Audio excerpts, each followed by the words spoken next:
If you don't have any desire to have sex, or if you don't like sex, or if you don't seem to want to have sex as much as other people do, there's nothing wrong with you.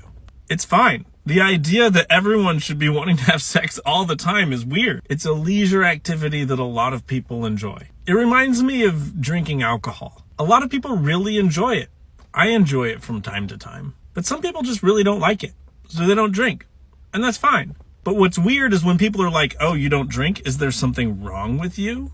Do you have a problem with alcohol? When in reality, it's the people that are drunk all the time who have a problem.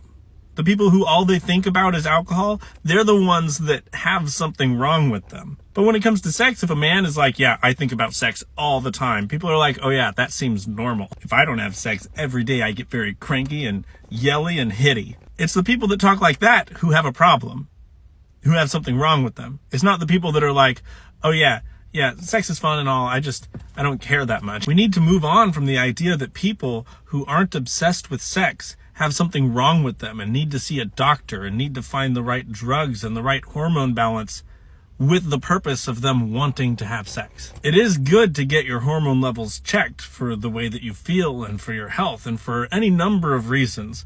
But if your goal is to want to have sex more, that's a weird goal, because we don't do that for any other leisure activity. We don't go like, oh man, I don't like watching TV.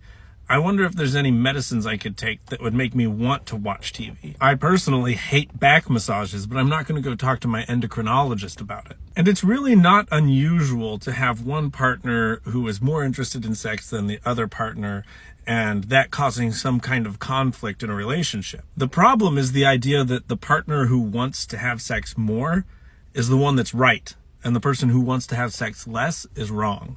An analogy my wife used for this the other day is, imagine if you were in a partnership with someone that really liked putting all of their fingers in your mouth. And they're like, please, can I put all of my fingers in your mouth? And you're like, yeah, I guess. I mean, if you like that, I'll try it, sure. And then they do it and you don't really like it. And you're like, I don't really have much interest in doing this. And then the other partner being like, well, if you don't like fingers in your mouth, you're just not a very good partner. There's something wrong with you, clearly. You should talk to a doctor. When I got in this relationship with you, I was expecting to put my fingers in your mouth at least 3 times a week. And if we do it any less than that, then I'm going to be very irritable all the time. And when you step back, it's like, who has the problem here?